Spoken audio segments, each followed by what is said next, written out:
The bells that once tolled for witches are silent now, but their echo still lingers, whispering through time. You've walked with me through smoke, through fear, through trials where even innocence could burn. In those dark days, survival meant silence. But here tonight, you don't need to be silent. Because stories like these must live on, not buried in ash, not erased by fear. So before the night swallows this tale, let your mark remain. Like this story, subscribe for the next. And together, we will keep the past alive, one haunted breath at a time. The Middle Ages were not kind to those who stood out. Imagine the air heavy with incense and fear, the bells tolling from stone churches, echoing across valleys where fields struggled to grow food. Every storm, every drought, every failed harvest was more than a tragedy. It was an omen. And when something could not be explained, society did not look to science. It looked to scapegoats. Whispers spread through villages like wildfire. A child fell sick without reason, surely a curse. A cow stopped giving milk, surely someone had bewitched it. A sudden death during the night, surely the devil's hand guided by one of his earthly servants. And who was that servant? It was almost always someone on the margins, someone different, someone who could not easily defend themselves. The mood of Europe in the 14th and 15th centuries was already drenched in terror. Waves of plague had swept across the continent, killing millions. People did not understand disease.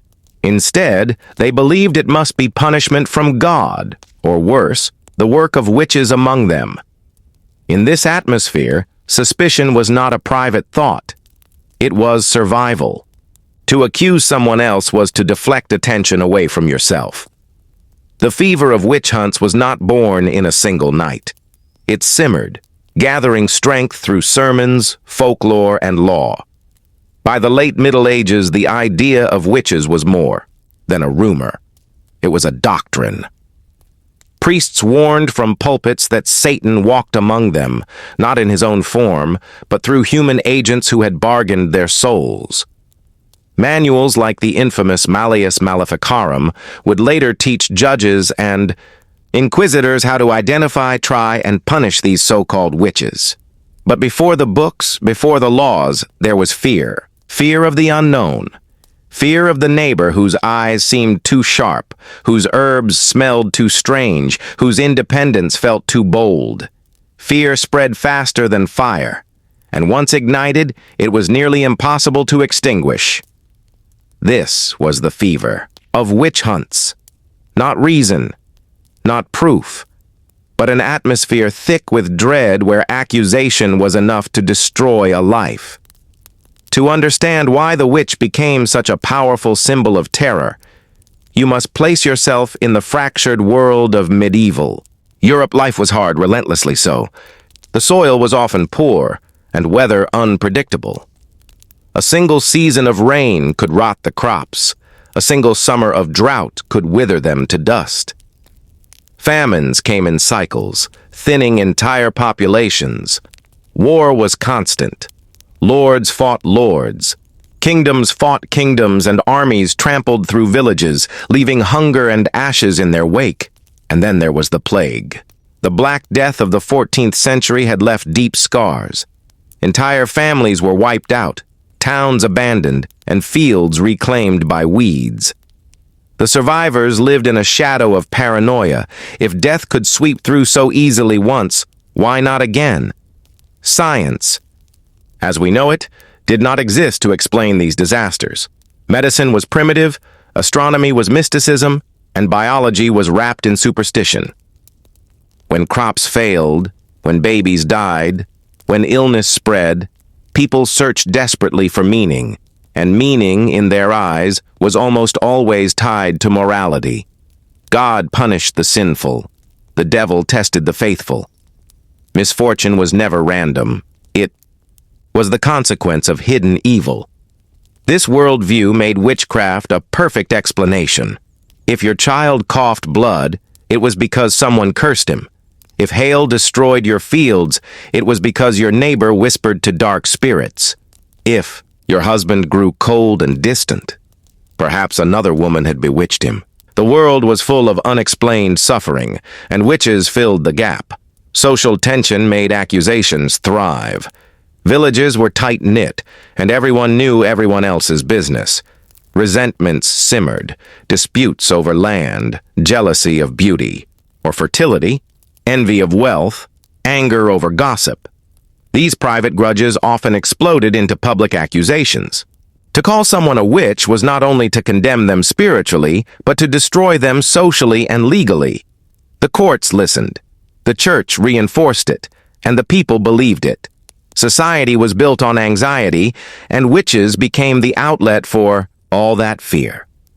In this fragile world, you did not need to cast spells to be called a witch. All you needed was to be unlucky, disliked, or simply different. And once suspicion took root, no amount of innocence could uproot it. In a medieval village, survival depended on sameness. Everyone rose with the bell, tilled the same soil, prayed the same prayers, and lived according to the rhythms of land and church. But what if you didn't fit? What if your habits strayed, your knowledge seemed strange, your presence unsettled others? Difference in the Middle Ages was rarely tolerated. The woman who preferred solitude over the marketplace, the widow who lived on the edge of the woods, the midwife who carried herbs no one else recognized, all of them lived under suspicion. To be different was to be dangerous, because, in a fragile society, deviation was mistaken for threat. Those who lived alone were the most vulnerable. A solitary figure at the edge of town became the perfect vessel for fear.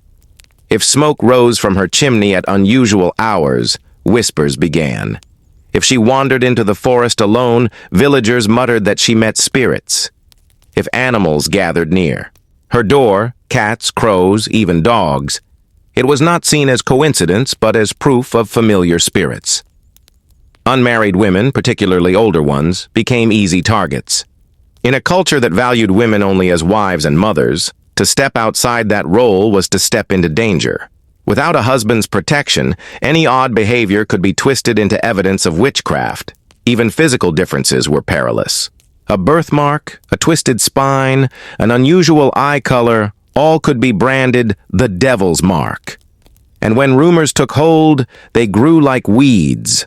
Neighbors might recall every strange gesture, every sharp word, every unexplained fortune or failure, and thread them into a tapestry of accusation. To live outside the ordinary was to live in peril. In medieval Europe, eccentricity was not tolerated, it was punished. And punishment often came in the form of a whispered word, witch. But suspicion alone did not always explain witch hunts. Greed, envy, and ambition often hid behind the mask of piety.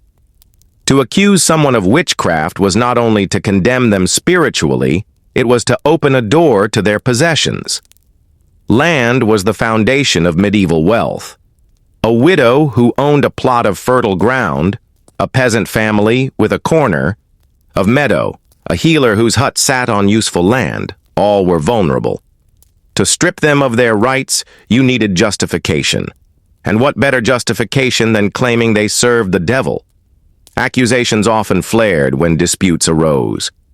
If one neighbor coveted another's field, if heirs quarreled over inheritance, if debts could not be repaid, the whisper of witchcraft became a weapon. Once suspicion stuck, trials followed, and the outcome was almost always the same: execution and the confiscation of goods. The church, too, profited. Confiscated property often flowed into ecclesiastical hands, strengthening the very institution that preached fear of witches. Lords and judges benefited as well, their coffers filled by fines and forfeitures. Behind the veil of morality, witch hunts were also business transactions. Even the choice of victim was shaped by economics. Poor beggars could be accused, but their punishment gained little. Wealthier widows, skilled artisans, or prosperous farmers offered more. Their deaths fed not only the hunger for purity, but the hunger for profit. This economic motive is often hidden beneath the layers of sermons and scripture, but it beats strongly beneath the surface of history. Witchcraft trials were not only trials of the soul. They were contests for property, for wealth, for survival. And in the end, they reveal an uncomfortable truth. Fear of witches was fueled as much by greed as by faith. In a world without modern doctors, the healer was both a savior and a threat. Villages depended on those who knew the secrets of roots and herbs, who could ease childbirth, soothe fever, or close a wound. Yet this same knowledge, when cloaked in mystery, became perilous. The folk healer's hut smelled of dried leaves, pungent oils, and boiling brews. To the sick, it promised relief.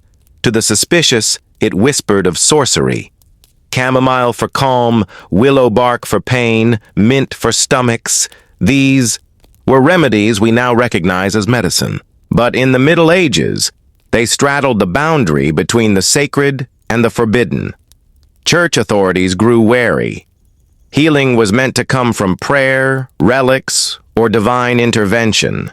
If a woman's remedies worked, perhaps she invoked dark powers. If they failed, perhaps she had cursed instead of cured. Either way, suspicion festered. Midwives were particularly vulnerable. To bring life into the world was holy and terrifying. When births went well, mothers praised them. When they went badly, grief demanded a culprit. And so midwives became accused of stealing infants' souls, of harming newborns, of consorting with demons in the act of birth. Even animals could spark accusation. A healer who kept cats to ward off rats might be accused of harboring demonic familiars. A garden of unusual herbs, carefully cultivated, could be seen as the devil's pharmacy. Thus, the folk healer lived on a knife's edge, essential to her community, yet always suspect. She carried knowledge too precious to destroy, and yet too dangerous to leave unpunished. To heal was to risk being branded a witch. Behind many witchcraft accusations lay something darker than superstition: control. The Middle Ages were built upon patriarchal structures. Men ruled church, court, and household. Women who stepped outside the expected role of obedience and silence became threats to that order. The label of witch became a tool of power. An outspoken woman could be silenced with accusation. A widow who managed her own property could be stripped of it. A young woman who resisted marriage, or an elder who advised younger wives, could be crushed under suspicion. Misogyny cloaked itself in theology. Priests preached that women were weaker, more easily tempted, closer to Eve's sin. The devil, they warned, sought women first, for their frailty made them perfect servants. Manuals of witch hunting were filled with contempt for the female body and mind. Even learned men argued that women's desires and passions made them dangerous, their independence a gateway to sorcery. Accusations often targeted women in moments of transition. Widows, no longer bound by husbands, lived in a vulnerable space. Childless women, seen as failing their duty, drew suspicion. Old women, whose knowledge and age gave them a certain authority, unsettled younger men in power. This fear of female strength was not limited to peasants. Noble women, too, faced slander. Queens, advisors, and ladies who wielded influence could be whispered about as enchantresses, their power reframed as diabolical. What could not be explained by strategy or intelligence was explained by witchcraft. 2. Call someone a witch was to strip them of dignity, to redefine their identity as monstrous. It was misogyny sharpened into a weapon, used to reinforce a fragile hierarchy. Witch hunts, in this sense, were not only about religion or fear, they were about keeping women in their place. The church towered above medieval life like an unshakable fortress. Its bells marked time, its priests interpreted truth, and its rituals bound communities together. In this sacred framework, the devil was not an abstract idea. He was real, watching, prowling, plotting. To live in medieval Europe was to believe you were trapped in a cosmic war between God and Satan. Every misfortune was not random, but a battlefield wound. And in this war, witches were the devils, foot soldiers. From pulpits, preachers painted vivid images, women flying to secret gatherings, feasting on unholy flesh, bowing before the devil himself. These sermons were not whispered. They were shouted in stone chapels, carried by echo into the souls of the fearful. Theologians strengthened this belief. Influential writers claimed witches made pacts with Satan, renouncing Christ in exchange for power. Their bodies, they argued, bore the devil's mark, an invisible brand proving allegiance. And to hunt witches was to protect not just a village, but the entire Christian world. In this climate, religion did not merely condemn witches, it demanded their destruction. Every trial was framed as holy war, every execution a victory for God. Fear of the devil seeped into every shadow. It was not enough to pray, one had to purge, and so the line blurred. To question accusations was to risk being accused yourself. To doubt the devil's reach was to invite suspicion. Faith became fear, and fear became fire. Fear spreads faster than any disease. One accusation could ignite an entire community, turning neighbor against neighbor in a storm of suspicion. It often began small. A child fell ill. A cow stopped producing milk. A villager muttered a name. Soon others added fuel. Yes, she looked at me strangely. Yes, his herbs smelled odd. Yes, the night she passed my door, the wind howled louder. Each fragment alone was nothing. Together, they became a net no one could escape. Panic had its own logic. The more accusations spread, the more people feared silence. To stay quiet was dangerous. To speak, even falsely, was safe. Villagers testified, not because they believed, but because they feared being the next name whispered. Communities spiraled into madness. Entire villages collapsed under webs of accusation. Families denounced their own kin. Children pointed to parents. Husbands testified against wives. Terror broke the most sacred bonds. What made this contagion so deadly was its self-feeding nature. A single execution seemed to validate the fear, proving witches truly lurked among them. Each burning pyre, instead of calming, demanded more flames. The spectacle of fire and smoke whispered to every trembling soul, "It could be you next, unless you name another." In this way, witch hunts became plagues of the mind. Villages emptied of trust. Churches echoed with fear instead of faith. And fields that once rang with work fell silent, as communities consumed themselves. When fear became law, justice turned into spectacle. The medieval courts did not demand evidence as we know it today. Proof was not found in facts, but in whispers, superstition, and ritual. The legal system became an instrument of accusation, polished sharp like a blade. The most infamous tool was the idea of the devil's mark. Any blemish on the skin, a mole, a wart, a scar, could be declared proof of witchcraft. Priests and inquisitors examined bodies with invasive thoroughness, searching for these so-called brands of Satan. A woman's flesh became a battlefield where innocence was already lost. Then there were ordeals, ritualized tests of guilt. A woman accused might be bound and thrown into a pond. If she floated, the water, they said, rejected her as cursed. If she sank, she was innocent, but often drowned before anyone could pull her out. Justice was measured not in truth, but in survival of the impossible. Courts relied on testimony tainted with bias. Neighbors with grudges, rivals over land, jealous lovers, all were welcome voices. Their words became chains. A gesture misread, a quarrel remembered, a glance mistaken. For malice, all could be recorded as evidence. Even silence was dangerous. If you refused to speak, you were obstinate, aligned with the devil. If you protested too loudly, you were defensive, hiding guilt.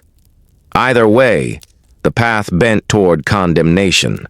The law, intended to guard order, instead spread terror. It offered society a language for suspicion, a structure to disguise vengeance, and a theater in which fear could perform as righteousness. Once accused, escape was nearly impossible. Trials did not seek truth. They demanded confession.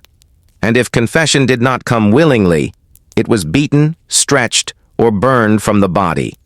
Torture chambers reeked of sweat, blood, and iron. Instruments gleamed in candlelight. The rack, which tore joints apart, the thumb screw, which crushed bone, the strappado, which dislocated shoulders with each violent drop. To the inquisitors, these were not instruments of cruelty, but of divine justice. Pain, they believed, revealed hidden truth. The accused often broke quickly. After hours of agony, anyone would.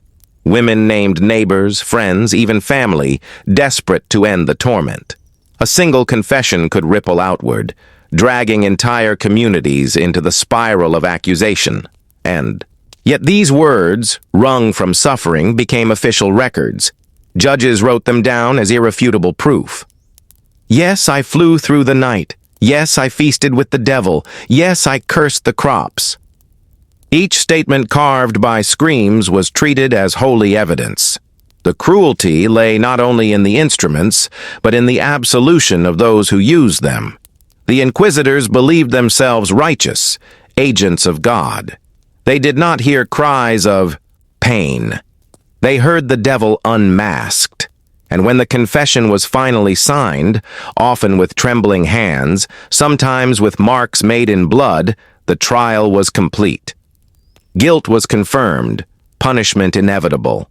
Torture was not just a tool. It was the machinery of the witch hunt. The courtroom of the Middle Ages was not a place of reason.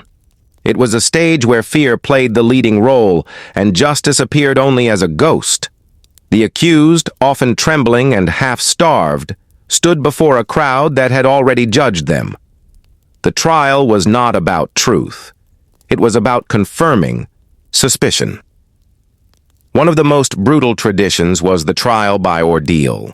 Water, fire, or iron would decide innocence. The logic was twisted. God would save the pure and let the guilty perish. But in practice, survival was nearly impossible. In the ordeal of water, a woman was tied and cast into a pond or river. If she floated, the water, seen as holy, rejected her, proof she was aligned with the devil. If she sank, she was innocent, but often drowned before help arrived. A cruel paradox. Damned if you lived, doomed if you died. The ordeal of fire was no kinder. An accused might be forced to carry a red-hot iron a certain distance. After days, her wounds were examined. If they healed clean, she was declared innocent. If they festered, as wounds in the Middle Ages so often did, it was proof of guilt. Sometimes the ordeal was subtler, though no less cruel. Women were asked to recite the Lord's Prayer flawlessly. A single hesitation, a stumble of the tongue, became evidence of demonic interference. Others were pricked with needles in search of witches' marks, places on the body that would not bleed or feel pain. The community gathered to watch. What they saw was not justice, but ritual sacrifice. Each ordeal was less about proving guilt than reaffirming collective fear. To see a neighbor suffer was to remind everyone else that the devil was near, and only obedience to church and law could protect them. In this theater, the accused had no chance. The verdict was written before the trial began. The ordeal was merely the performance that gave fear its applause. The sentence almost always was death, and death was never private. It was public, a spectacle meant to terrify and to entertain. Execution. Sites stood on the edges of towns, gallows on hills, pyres in marketplaces. Crowds gathered as if for a festival. Merchants sold bread and ale. Children perched on shoulders to see better. For a society steeped in fear, the execution of a witch was both horror and reassurance.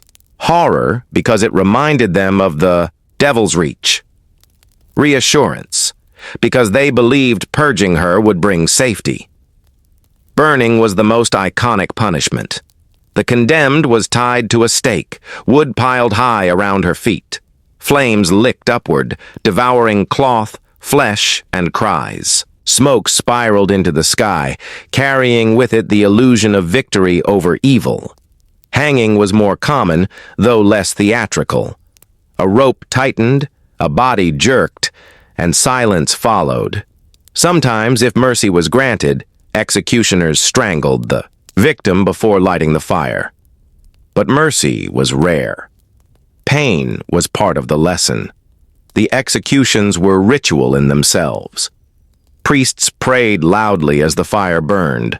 The crowd crossed themselves, whispering relief that they had survived another day without accusation.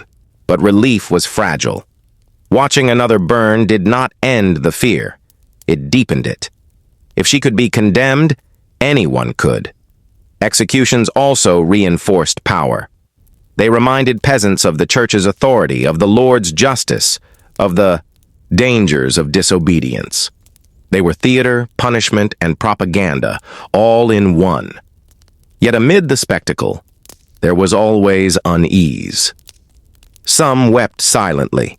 Some wondered if the condemned was truly guilty. But few spoke aloud. The crackle of fire and the creak of ropes drowned out doubt, and so death became performance.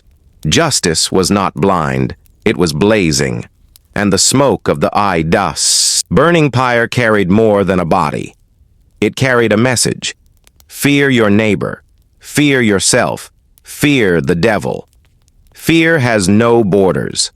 Once the idea of witchcraft took root, it spread from one village to another, from valleys to mountains, from courts to kingdoms. What began as local whispers grew into continental hysteria.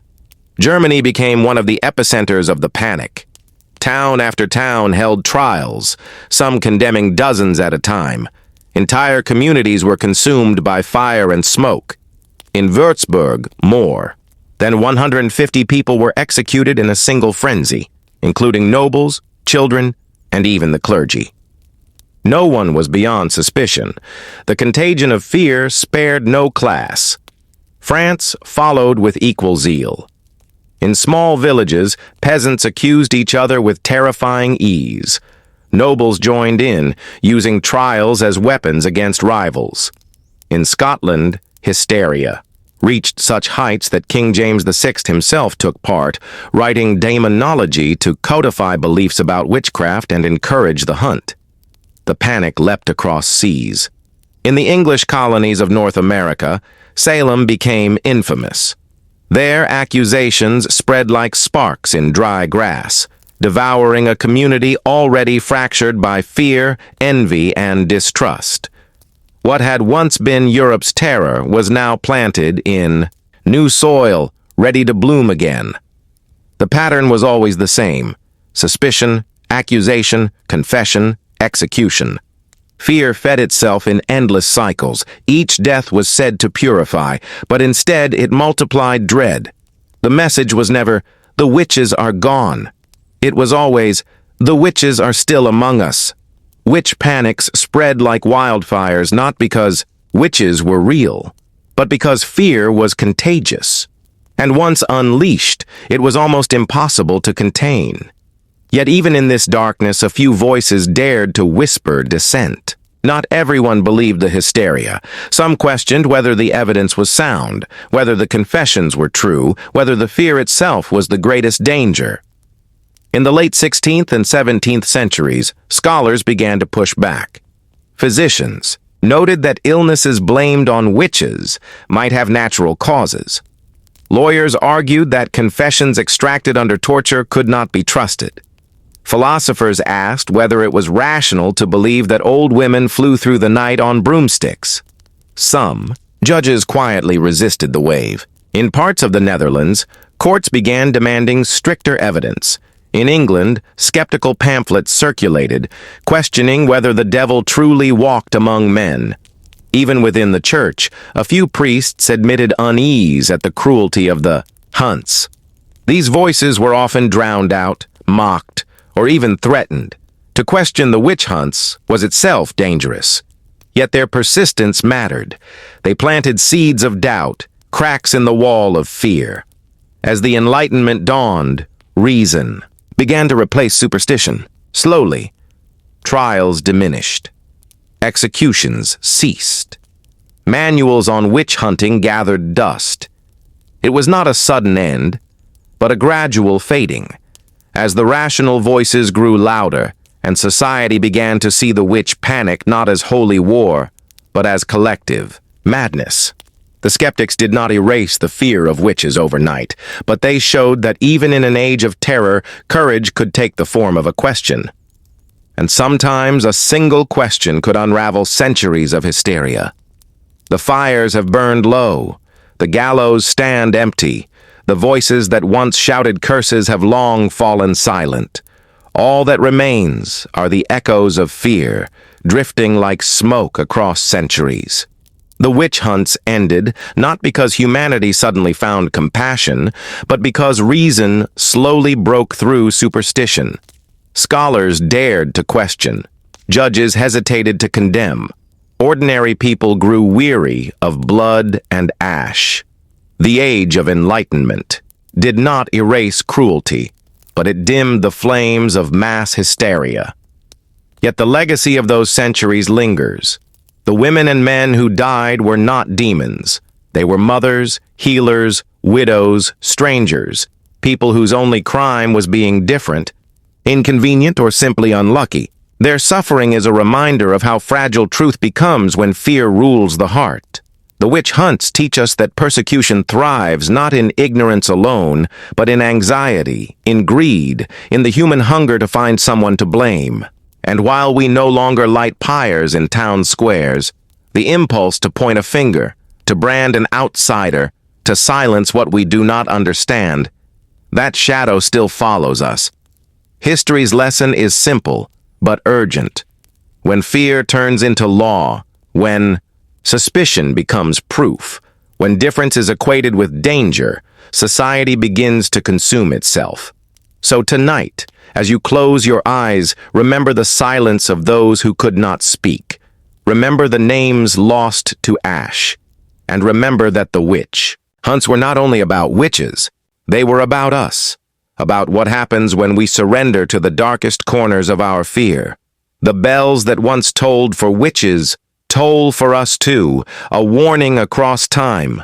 Guard truth, guard reason, guard mercy, or the flames may rise again.